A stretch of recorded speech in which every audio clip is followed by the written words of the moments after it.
Hello students, I hope you are doing well. Let's start with some of the conceptual things in digestion and respiration.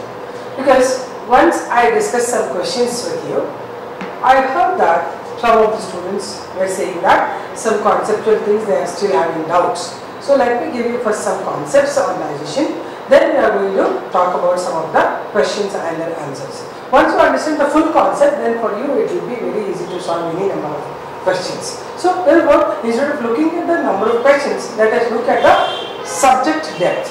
Let's go to the depth of the subject and understand how exactly digestion takes place. Right? So as some earlier concepts I gave you on digestion, it is all about how exactly it happens.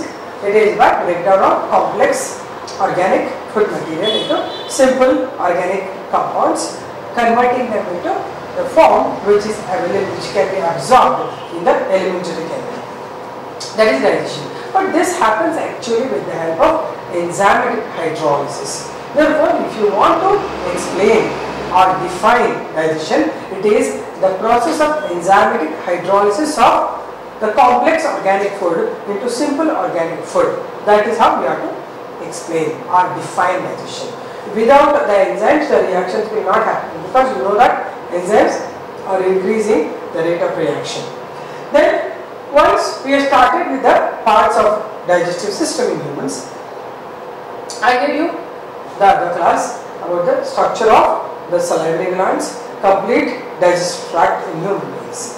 So what is left now is about the liver and the pancreas. And in stomach I gave you the parts of the stomach, where yesterday I gave you concept till the parts of stomach. So let me give you the stomach, then later we will continue.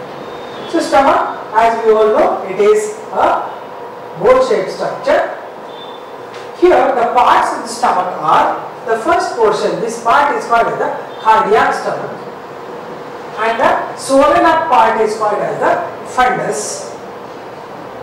The major portion where food is digested, it is called as the body, and the last part is called as pylorus. These are the parts of stomach. And the one which we discussed, thick muscular wall with the mucosal layer on this. Okay. Then here cardiac part will be directly in contact with the esophagus. Whenever food enters into the stomach, there are small sphincters present here. They control the entry of food from the esophagus to the stomach. They will be here. These actually are closing the stomach. If the stomach is already full, you cannot push the food from the alimentary canal into the stomach. They control. These are called as cardiac sphincters. Same way you get at the end of pylorus also some sphincters. They are like small valves. These are called as pyloric valves. They control the entry of food from the stomach to the small intestine. Then, what else you should know about stomach is about the gastric glands. Stomach wall consists of number of gastric glands. These gastric glands produce gastric juice. Okay? This gastric juice is produced by three types of cells. What are the cells of gastric glands? The cells are of three types. First one is called as the goblet cells. Second is called oxytic cells. Third one is called as peptic cells. So what are their functions? Goblet cells produce mucus, which is required to protect the stomach wall from the acidic action of hydrochloric acid. So this will produce gastric mucosa or mucus. Oxytic cells are those which will produce hydrochloric acid. And this hydrochloric acid is highly acidic. Its acidity is around 1.2 to 2 pH. So it's very acidic. Then comes peptic cells. These produce the enzymes required for digestion of proteins, namely pepsin and renin. Remember, this question is very important, that's why I have written it. It has been asked for match the following with type of cells and their secretions. So remember the three types of cells. One is goblet cell producing mucus, second one is oxytic cell that's producing hydrochloric acid, then peptic cells produce the enzymes pepsin and renin. So this is the whole thing about the stomach. Now, as I told you, hydrochloric acid, it is highly acidic. This has a lot of other issues connected with this, but it has a lot of important functions to do in stomach. So what are the functions of hydrochloric acid, right? So this you remember, if at all possible, you take the shot and remember this particular unit. Okay. So let's now move on to functions of hydrochloric acid.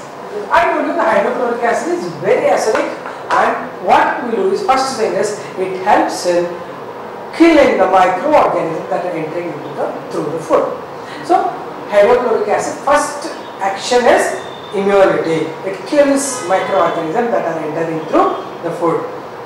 That's why one kind of first order immunity you get it through hydrochloric acid only, right? Second function is, it will help in making the fibers smooth. Means whenever you are having any fibrous food, maybe a carrot or a radish, they have a lot of xylem fibers in that. This xylem fiber, as if it enters the intestine, it may form one hard ball-like structure, it stuck in the intestine. But hydrochloric acid has one better work to do. What it will do is, it will smoothen the fibers of xylem which are entering through the root and stem modifications what you are eating. Then third function is, this helps in activating the enzymes, that is pepsinogen and prorenin. So these are the three important functions of hydrochloric acid, which can be separately asked as 1-1 or 1-1 mark question also. Now, apart from this, we will move to the next gland, that is the liver, right? As I told you, salivary gland is over, gastric gland is over. Let's now talk about the liver. This drawing, already you know this, but how it is releasing the contents, I will give you in the connection with the stomach only. So after the stomach, you get the small intestine. This is the first part of the small intestine. We call it as the duodenum. In the wall of duodenum, in the arch, C-shaped arch, you get the pancreatic duct and the pancreas. This is a leafy gland, we call it the pancreas. They secrete pancreatic juice, and this is in connection with another duct, that is a bile duct, which is given out from the liver. Okay, this is a liver, and here at the base you have the gallbladder. Okay, this is how they are arranged. So this is liver. This duct we call it as the bile duct, and this is the pancreatic duct. Pancreatic duct, and this is pancreas. This is the liver. Together, pancreatic duct and the bile duct together, they open into another smaller duct. We call this as hepatopancreatic duct. Hepatopancreatic duct. Okay, they open into the duodenum. This is the total structure. So liver function, let me give you first, then we go to the pancreas. So liver, as already we discussed, it is non-digestive gland. It will not help in digestion of any food material. But what you have to know about liver is, it will produce bile juice that is actually providing, the bile juice helps in the emulsification of fats, because bile juice contains two things. These also are most required contents of bile juice. This contains two things. One is bile pigments. Bile pigments present in the bile juice are of two types.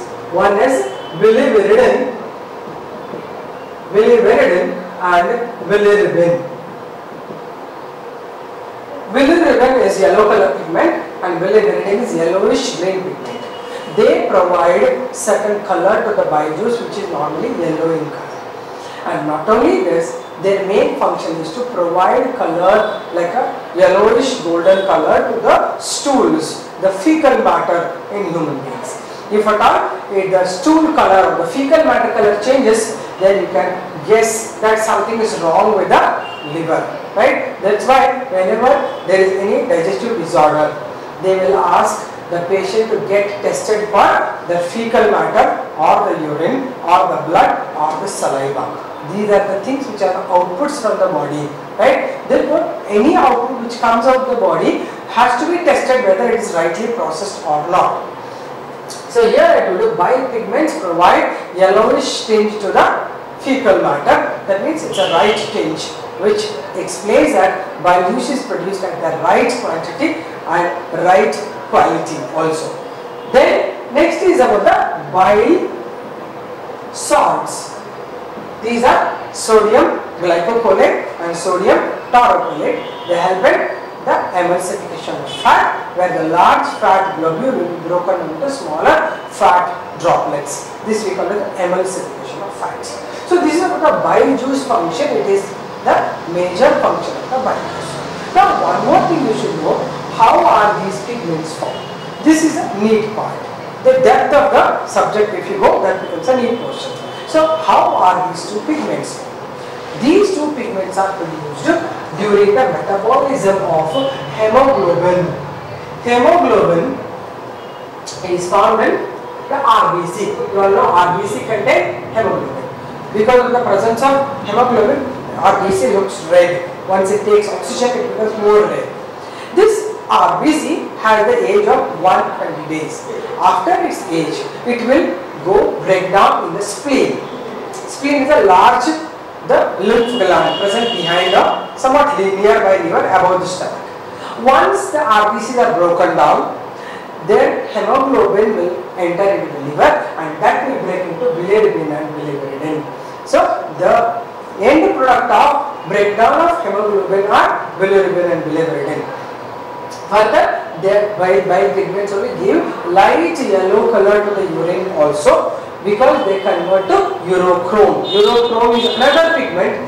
At the next process after the bile pigments are converted, they form urochrome. So this is how actually in the body nothing is getting wasted. One converts to another, another converts to another part, and all are useful for one or the other areas in the body. Right? So this is the bile juice. Now apart from this, what are the functions of liver?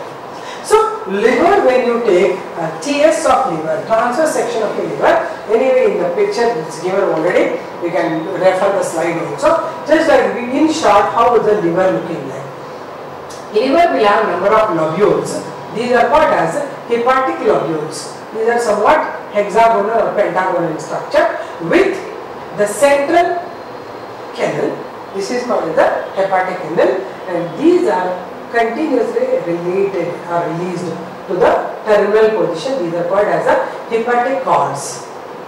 These hepatic cords in between contain number of blood vessels. These are called sinusoids. Right? These are the hepatic cords.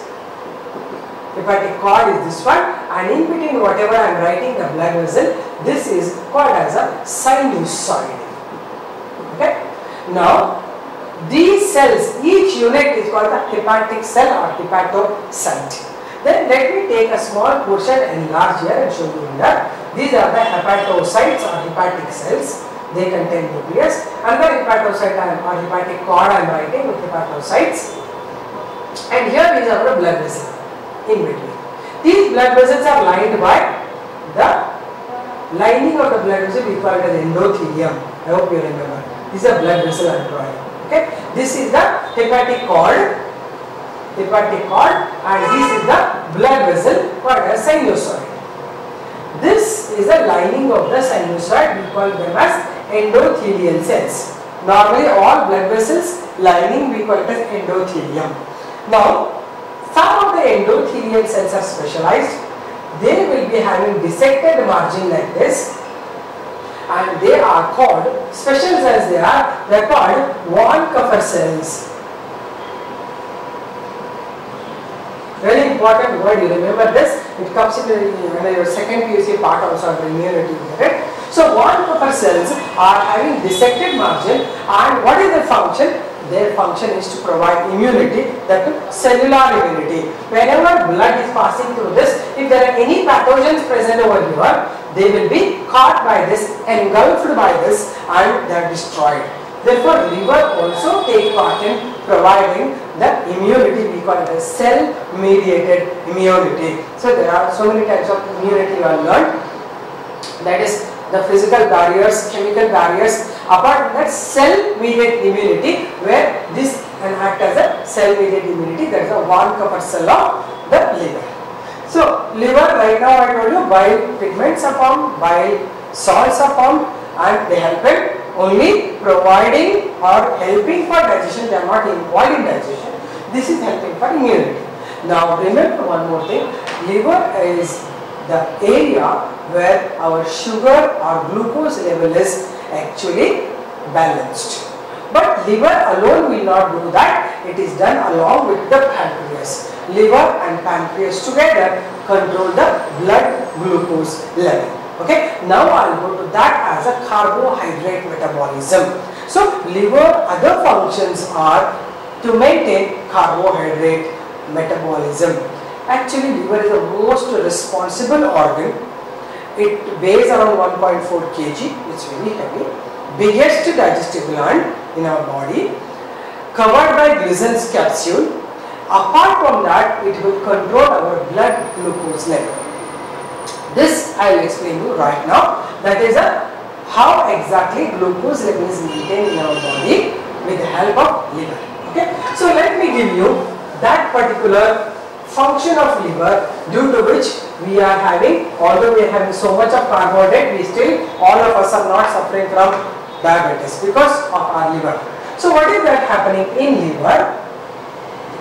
First thing, if you are having food, right now we have so much of starch. Starch is broken down into glucose. Glucose rich blood will be transported from the intestine to the liver first. We call it the hepatic portal system. From the intestine, blood is first not circulated to the body. That's why once you eat the food, you will not get energized, because it takes long room to come to the regular circulation. After food is digested, from the small intestine, the blood will be taken to the liver through hepatic portal system. There, suppose you have little starch also, you will have millions and millions of glucose molecules produced. So this excessive glucose, whichever is present, will be converted into glycogen with the help of hormone insulin. Very important word is this one. This process where glucose, excessive glucose is converted to glycogen, we call this as glycogenesis. So understand the meaning, because many words are given. Glyco is glyco, this glycogen. Genesis is formation. So conversion of glucose into glycogen in presence of insulin, we call it as a glycogenesis, first process, due to which our blood glucose level is maintained. Every blood should contain 80 to 120 milligrams of glucose in 100 ml of blood. Right? If it is more or less, it is problem. So anyway, that responsibility is taken by liver. So first is this. Suppose imagine you are fasting from long time. You are not having any carbohydrate. You are not eating at all. That time immediately your body requires the glucose, because glucose is the ready-made source of energy. Whenever you want energy, glucose will break into CO2 plus H2O, giving out energy.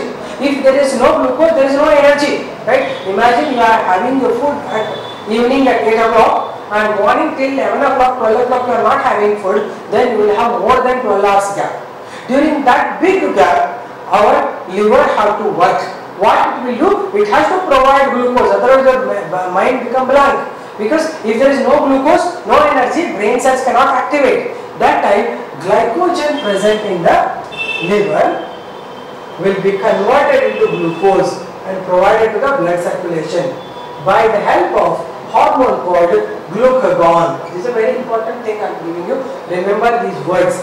This process where glycogen is converted into glucose in presence of glucagon is called as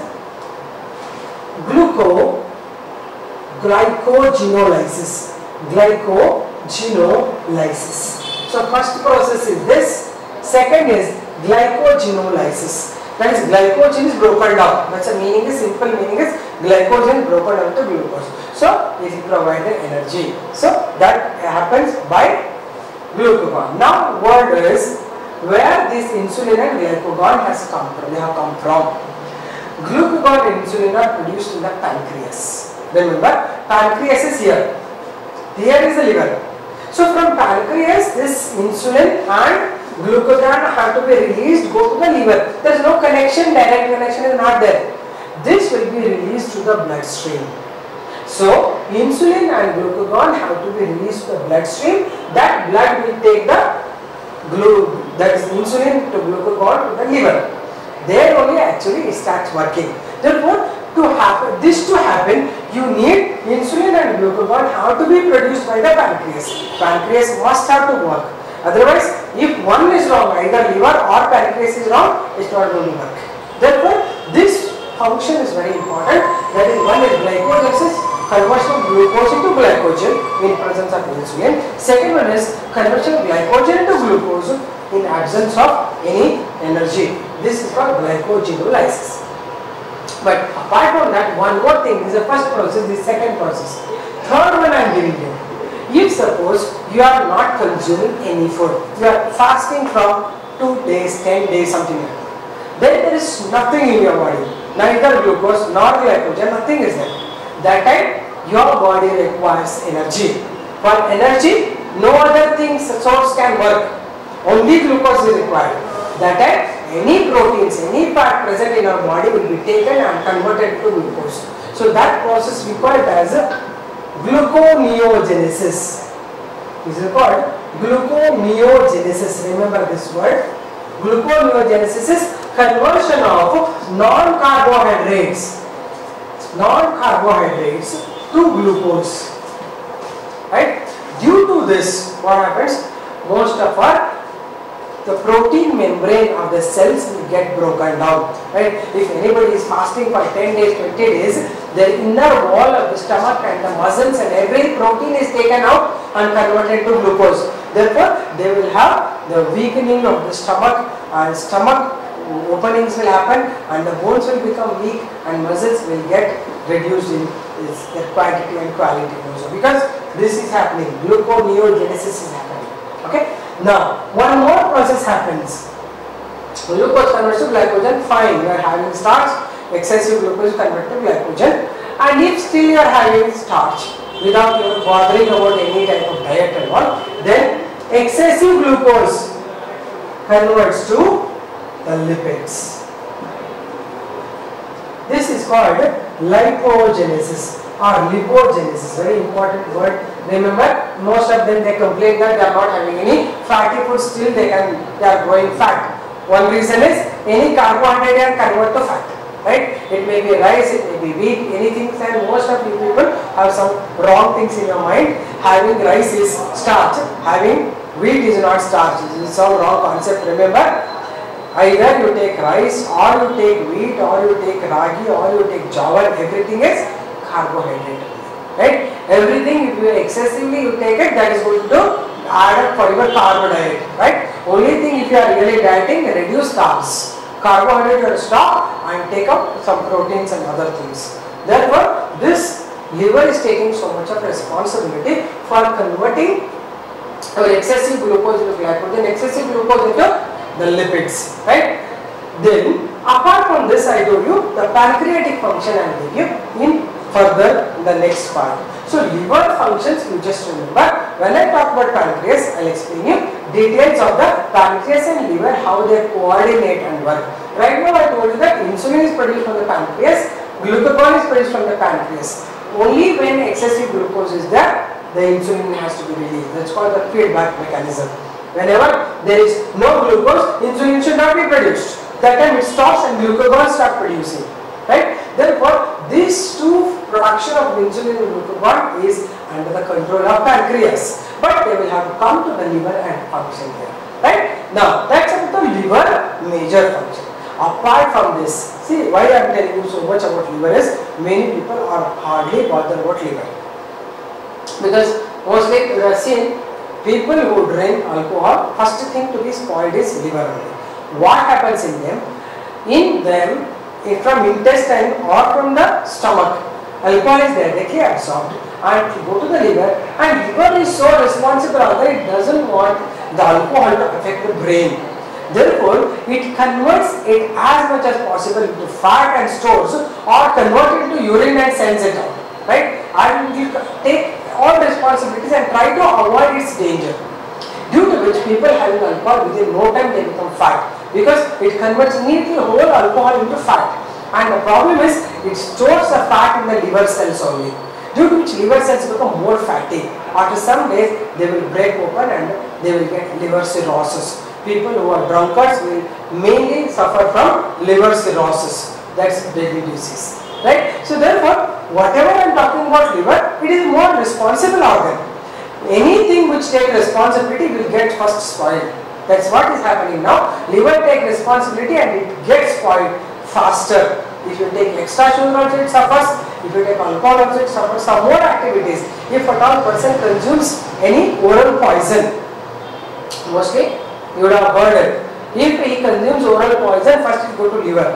Liver try to convert and push it through the urine, right? That is why most of the time, if within 1 or 2 hours of taking oral poison, you admit him to the hospital, they give drips and allow the thing to pass out. They can't vomit it, already it has entered the blood. Only thing is it has passed through the urine.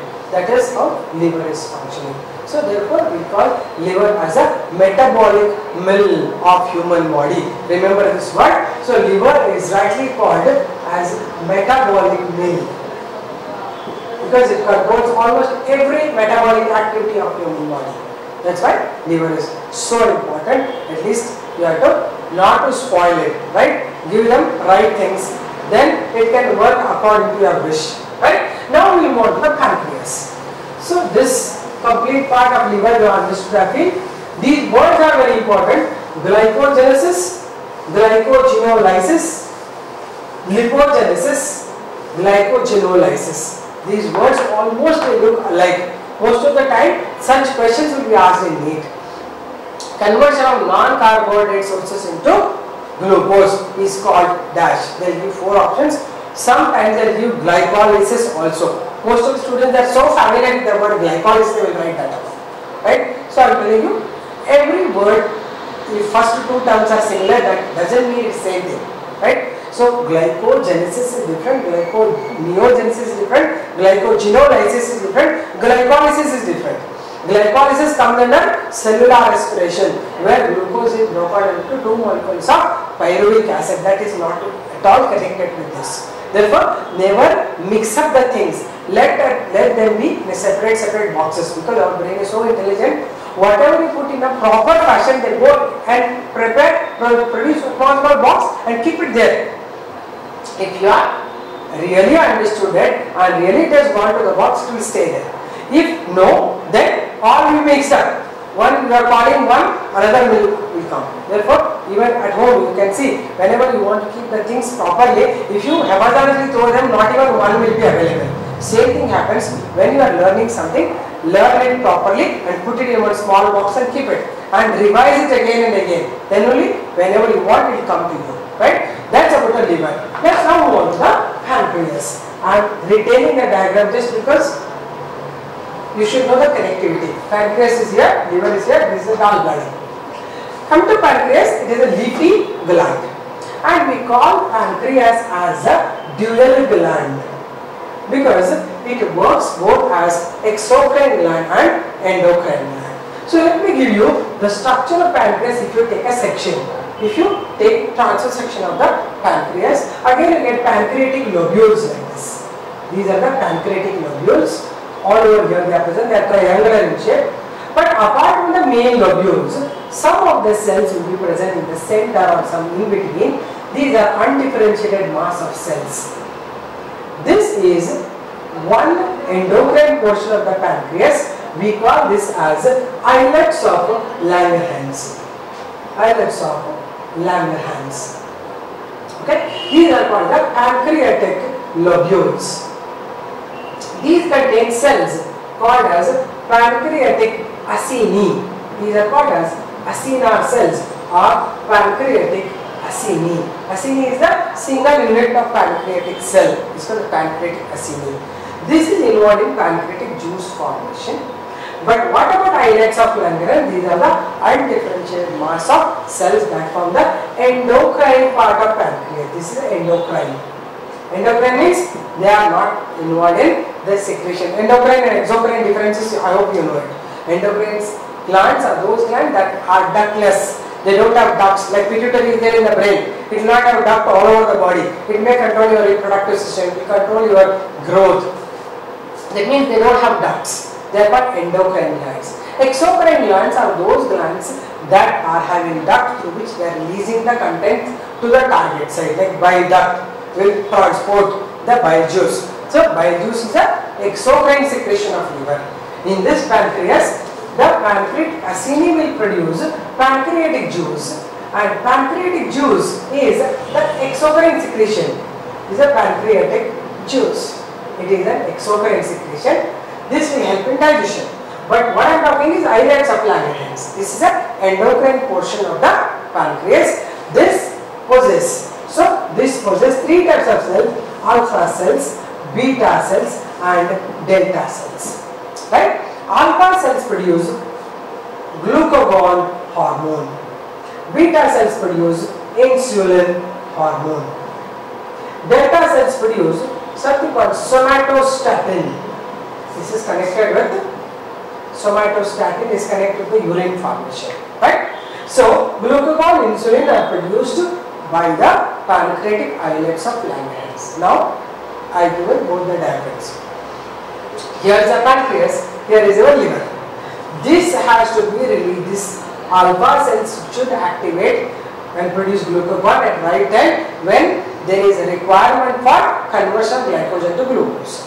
And when insulin requires, whenever there is more glucose, you should convert glucose to glycogen. So if glucagon is released, what happens?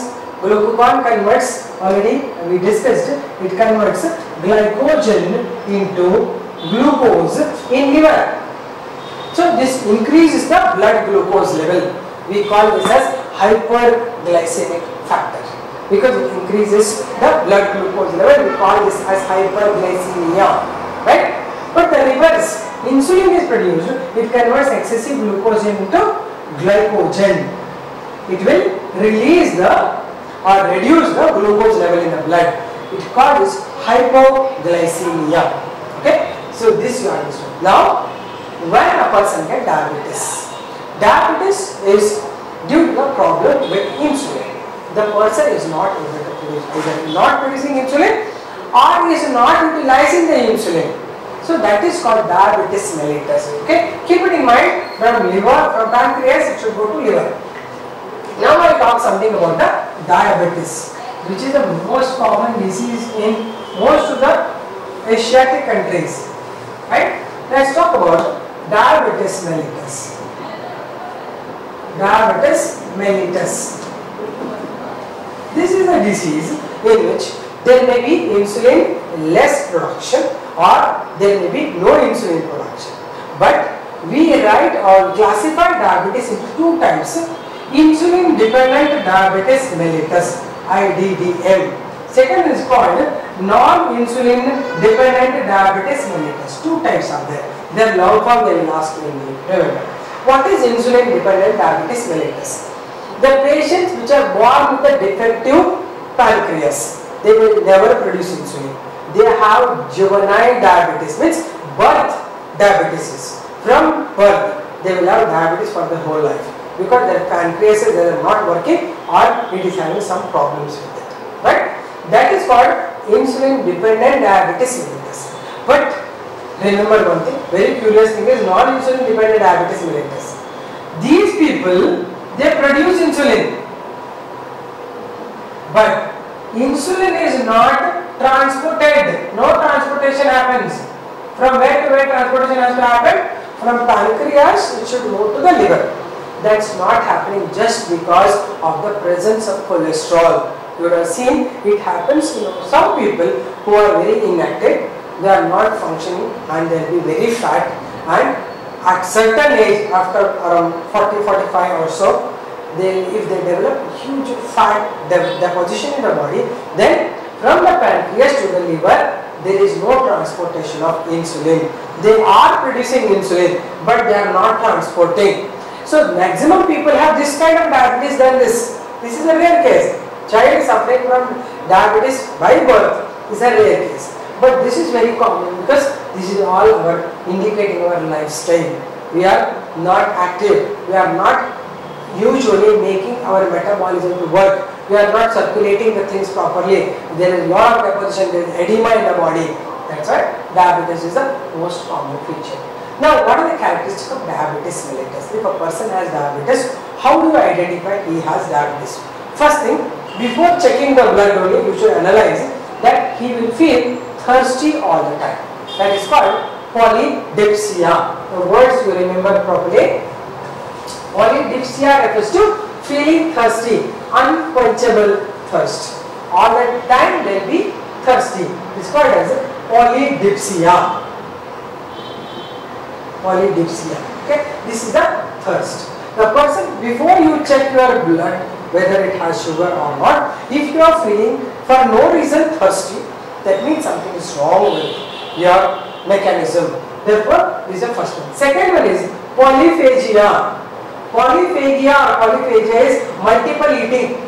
They feel always hungry, right? Just now you eat also, after some time in 10 minutes again they feel hungry, just because there is no glucose.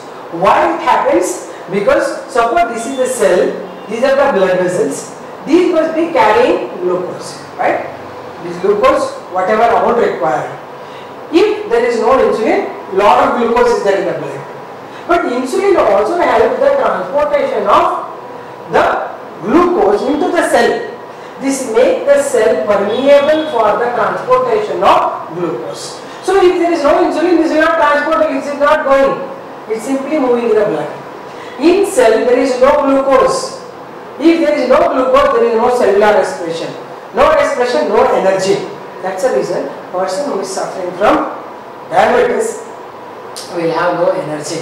Although he eats many times, he drinks a lot of water, there is no conversion into energy. That's why they feel very hungry all the time and they get highly tired. Within no time they get tired because there is no energy available for them to do regular work, and they lose weight a lot. Apart from that, their wounds are not healed. They won't get healed. That's because blood contains a lot of glucose. Blood check, you check the blood, glucose level will be very high. So if there is glucose in the blood, bacteria and other microbes will feel this as the right media to multiply. If there is a small wound, they multiply and they will become bigger and they will enlarge in the wound size, and so many times that leads to gangrene. Most of the people who are suffering from diabetes, they will have gangrene. Then normally foot will be affected first because less supply will be there to the foot. And if they get small wound also, that becomes gangrene. So many times you have to cut those parts which are having already, they start getting rotten. They have to be amputated. So amputation happens in the diabetic patients, very common nowadays. You have seen either fingertips or the foot or toe and all will cut it off. Just because infection may spread very fast. To avoid that, they will cut it off. But as I told you, new wounds, new infections, again it starts spreading. Therefore, first thing is, don't think that okay, diabetes I have medicine, I will take insulin. First of all, you should not get diabetes. Right? How to not get diabetes is being active, being metabolically active. Right? And if it is in your heredity, around 50% is hereditary. If it is there in your genes, you may get it. So, if it is in the hereditary genes, also you can avoid it by having many activities. If you are becoming fat, naturally it is going to make a layer between the pancreas and liver, so there is no transportation. You may suffer from non-insulin dependent diabetes mellitus. So whereas you know that insulin, you have to take it, but how long? So many times dosages go up and down, you get hypoglycemia or hyperglycemia. Therefore, this also is not a medicine. Medicine is to avoid. Precaution is better than cure. So take precautions, avoid these problems. Okay. So that's about the insulin problems. Now we will talk about the digestion process. Right? Insulin, pancreas, liver, I told you. Now we will talk about the procedure or the complete process of digestion. So let's begin the first part. That's the digestion in the mouth. Then we will go to digestion in stomach and then digestion in the small intestine. So that is the physiology of digestion. Now I am entering physiology. Physiology means the process, how it exactly happens. Till now we are only talking about how are these organs, how do they function. Physiology of digestion. So digestion begins with the mouth. In mouth, contents already I told you, saliva is produced, salivary amylase is produced. So first digestion starts in mouth by mechanical breakdown of food, that is with the help of teeth and the gums, right? That's the chewing of food. Apart from that, chemical digestion I am going to give you now. Chemical digestion with the help of salivary amylase. So starch is acted upon by salivary amylase, or we call this also as ptyalin. Another name for starch digesting salivary amylase is ptyalin. This will convert it to, actually not completely raised to glucose, it forms maltose. The first digestion is this. Okay, this is only 10% digestion, right? After digestion is completed in the mouth, the food forms a small ball-like structure. We call it as bolus. These words remember well. Bolus is one again asked many a times. What is bolus? It is the digested food which is pasty in nature, which is ready to get swallowed, which is called bolus. Right? Now food is deglutition happens. Deglutition is food is swallowed into the pharynx, then into the esophagus. And in esophagus there is no digestion happening. Why? Esophagus is smaller tube, but food has to pass there. So what happens in esophagus? This is the first one. Second is esophagus. Esophagus there is no digestion happening here. Instead food is moving from, it's a tube-like structure. When food comes in, it gets swollen up. Then it will move further, it becomes small. Again swollen up. This continuous contraction, relaxation of the tubular structures in the alimentary canal. That process we call it as peristalsis. This happens in most of the tubular structures like small intestine, esophagus, even in the fallopian tube. This contraction, relaxation happens. They push the things in the further forward position. Then third one is about the digestion in the stomach. Okay. Moving on to the digestion in the stomach. Okay. So you know that stomach produces the enzymes pepsin, renin and gastric lipase. First let me give you about the action of digestion. First it helps in physical digestion. First physically how it is digested. It is by churning action. The food will be churned by moving the food the other side, center and side, because if it is passing like this, if the food is little only it will move. Okay, first little food is here, then by churning it will move this side, or from here this way. If it is totally filled, then it cannot move at all. Therefore, always stomach should not full when you are having food. Then churning, apart from that, peristalsis happens. Peristalsis I told you, where it will be contraction, relaxation, pushing the contents in the downward direction. Then comes the chemical digestion. The chemical digestion happens with the help of enzymes. The enzymes are mainly pepsin, renin and gastric lipase. But one thing you remember, any enzymes to take into consideration, they are all protein enzymes. Enzymes are chemically made up of proteins, right? So if they are proteolytic enzymes, when they have to digest the other protein only, they will have to be activated. First they will be in the inactive form. Therefore most of the proteolytic enzymes will be in the inactive form. So whenever I write first action about the pepsin, it should be in the form of pepsinogen. Pepsinogen is the inactive form of pepsin. It will convert to active pepsin with the help of hydrochloric acid. Now, pepsin acts on the carbohydrates, mainly the starch. The pepsin acts on proteins. The proteins are nothing but polypeptide chains. This protein, with the help of pepsin, convert into proteoses and peptones. So proteins and peptones are smaller chains of the amino acids. Normally proteins are around long chains of thousands of amino acids you get, but if you get the proteose and peptones, there are around hundreds of amino acids will be together. They form the proteoses and peptones. That's the first reaction. Second reaction is about the renin, action of renin. Remember one thing, renin is not produced in adults. It is found only in infants. Infants, those who are depending on milk as a total food, that is infant means babies, right? Then only they have a milk, breast milk and outside milk. In them only renin is produced and is active. In adults, we cannot digest the milk proteins because we don't have renin after certain age. So renin will be in the form of prorenin, which is inactive. Prorenin, it becomes active renin in presence of HCl. Okay. Then how it will digest?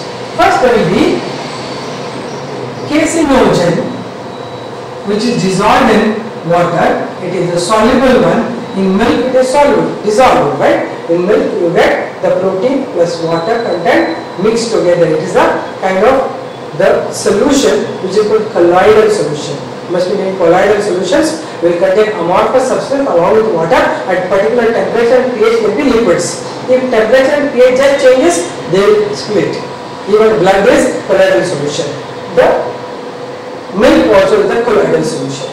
First it will be in a dissolved form, solution form, that is casinogen. It will first take up calcium ions and become calcium caseinate.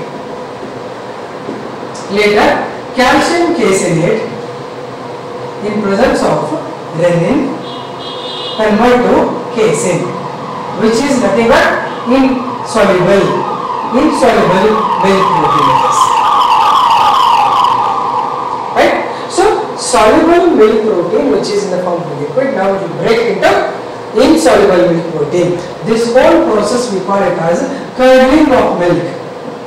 Curdling of milk. Milk becomes like curd inside our stomach. Right?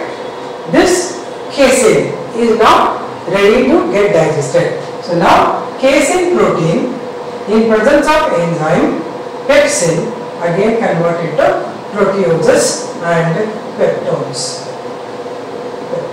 Okay, this is about the digestion by renin. So I told you about pepsin, I told you about renin. I told you the third enzyme, that is gastric lipase. Third enzyme is gastric lipase. Remember one thing, gastric lipase is not active in the stomach area because of its acidic pH. Although it is produced, it is not involved in digestion and it is highly less active or it is not at all active. Therefore, gastric lipase although produced, we are not considering its digestion. Okay. Now, I told you about pepsin and renin. At the end of digestion in stomach, the food will become highly acidic, semi-liquid. We call that as the chyme. Word chyme you remember well. Chyme is nothing but the half digested, semi-liquid, highly acidic food produced after digestion in the stomach. We call it as chyme. Right? Now, we will move on to the digestion in the small intestine. Now, food will go to the small intestine from the stomach. So, two digestions, every one unit you remember because name of the enzyme and what are the end products is very important. Moving on to intestine, small intestine digestion. In small intestine, how digestion happens? So, in small intestine, we have two types of glands. One is crypts of Lieberkühn,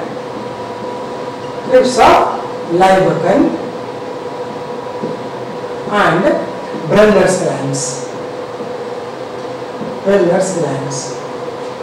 Crypts of Lieberkühn produce actually intestinal juice. Or we call this as succus entericus. Succus entericus refers to the intestinal juice itself. This will produce intestinal mucosa. Now, what are the contents or what are the enzymes present in the small intestine? So, before this we have to talk about the intestine, what all are released. First released is from liver, there will be release of bile juice.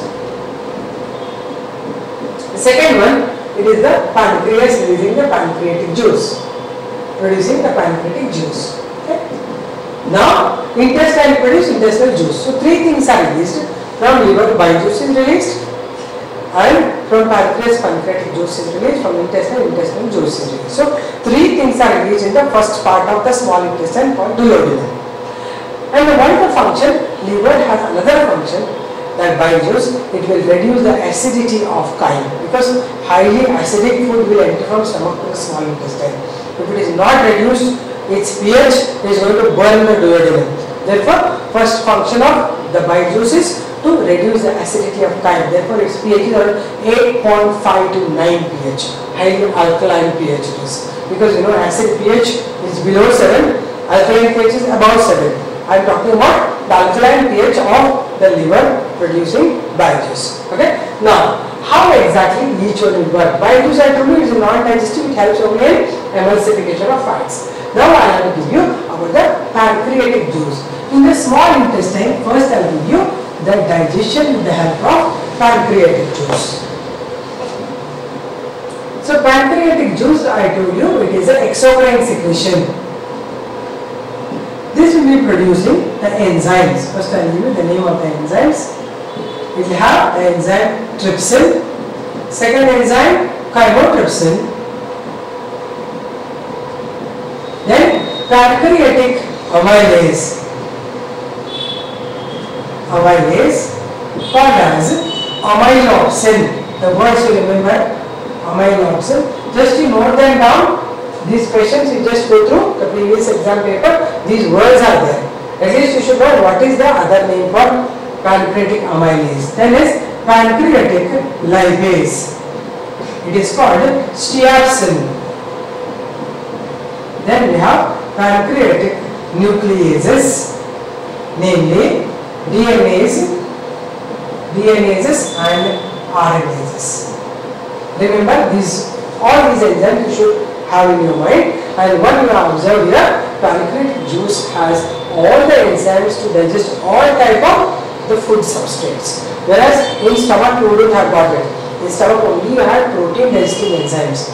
If your food is not digested in the mouth, then till it enters the small intestine there is no digestion of carbohydrates. Only protein digestion will continue. Will start with the stomach and continues here. But starch digestion in mouth is not done, it goes to the intestine. Till that it is not digested. Right? Now one by one let's talk about trypsin, chymotrypsin, pancreatic amylase and amylopsin. First let us talk about the action of trypsin. So trypsin is a pancreatic protease.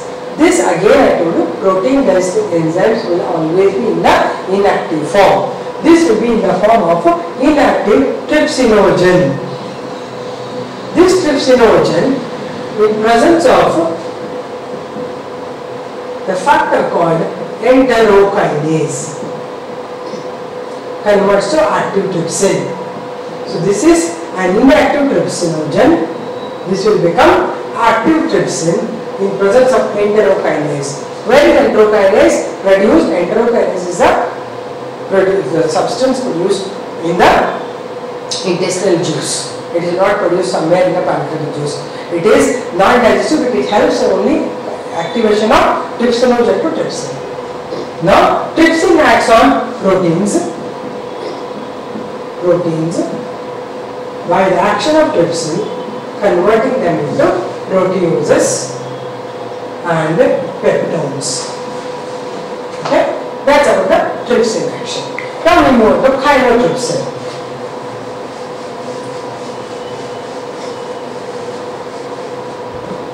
So second example is chymotrypsin. Chymotrypsin, again I told you, this is the enzyme which is digesting protein. Therefore it will be in inactive form called chymotrypsinogen. This get activated to active chymotrypsin with the help of trypsin. Means first this action should happen, that will come and activate chymotrypsinogen to chymotrypsin. Now chymotrypsin again act on the proteins, mainly milk proteins, converting into proteoses and peptones. Okay, this is the action of chymotrypsin. Right? Two protein digesting enzymes I told you. Now one more thing will act along with it, that is normally the aminopeptidases. They will act at the ends, right? They convert one or two amino acids. Now third one is pancreatic amylase, or what I told you, its name pancreatic amylase is called amylopsin. amylopsin will act on the starch, because now starch digestion has started. So starch in presence of amylopsin convert into maltose. Right? Then fourth one is about the pancreatic lipase that acts on the lipids. So pancreatic lipase, otherwise called as steatosin, this will act on the emulsified fat. Emulsified fat already formed because of the bile juice action. So emulsified fat in presence of steatosin convert to triglycerides. Okay. Then last one is about the nucleic acids. Nucleic acids, like both DNA and RNA, convert to their respective nucleotides. There are no DNases and RNAs. RNA convert to again nucleotide. RNA nucleotides and DNA nucleotides. That is the almost completion of digestion in the pancreatic juice. Okay. Remember the complete digestion process in the pancreatic juice, because it is called as a complete digestive juice. It has protein digesting enzymes, starch digesting enzymes, lipid digesting enzymes and nucleic acid digesting enzymes. So all four are completed here. Right? Now last thing left is about the intestine digestion, the intestinal juice. What is the other name for intestinal juice? You know it. It is succus entericus. So all these are happening in the small intestines, first part duodenum only. Okay. Now I talk about the intestinal juice. Who will produce intestinal juice?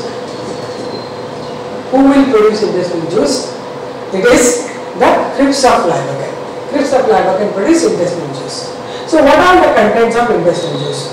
And one thing, you can use your common sense and think that once it comes to the intestinal juice, digestion should be completed.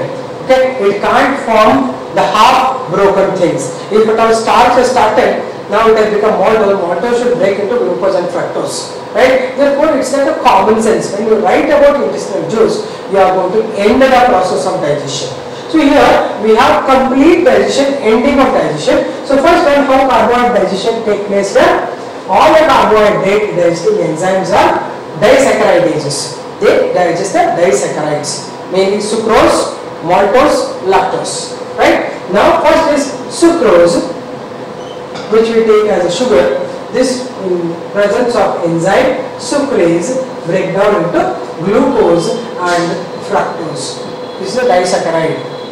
Then maltose. Till now starch is digested to maltose. This maltose in presence of enzyme maltase converts to 2 molecules of glucose. Then last one, lactose. Lactose is a milk sugar. This is not milk protein, it is a milk sugar. This in presence of enzyme lactase converts to glucose and galactose. So first all end products are ready to get absorbed. Right? Now next thing is about the protein. See, I am telling you the digestion must end here. So always you should bring the things to the end. It's like a common sense. Suppose they say that how exactly digestion takes place in the small intestine, you should bring everything to the end products and keep them. Right? So second type is the protein. So how protein digestion takes place? So proteins till now they are forming the polyproteoses and peptones. They are the small chains of proteins. Right? So now these proteoses and peptones convert to the tripeptides. Then tripeptides convert to dipeptides and amino acids. And these enzymes, all protein digesting enzymes, are together called erepsin. Erepsin is a common name for all the protein digesting enzymes produced by the intestinal juice. Because here the conversion is happening by polypeptidases, here tripeptidases, here aminopeptidases. All the enzymes together we call them as the erepsin. Is a common name for different type of protein digesting enzymes in the intestine. Right? Then third one is about the lipids.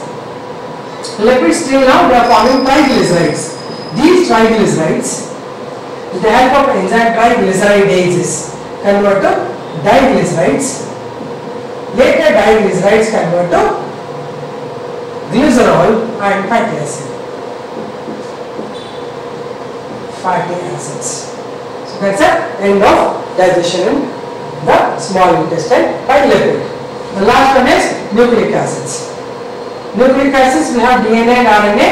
DNA has formed DNA nucleotides till now. These nucleotides will break into sugar, that's deoxyribose sugar, plus nitrogen bases, namely adenine, guanine, cytosine, thymine, plus phosphate group, PO4. Same way, RNA nucleotides will convert to ribose sugar plus nitrogen bases, namely adenine, guanine, cytosine, uracil, plus phosphate group. So that's how digestion is ended. And this completely digested food after the intestinal juice action, we call it as chyme. Remember, this is also one word question. It's called chyme, not chyme, it's chyme. Because chyme, I told you, during digestion in the stomach. This is the digestion in small intestine. So that's the end of digestion, and afterwards food will pass to the jejunum and ileum. It will be absorbed by the villi and will be transferred to the bloodstream. Okay, so let's stop the class here. Then next class I will be giving you some questions on this.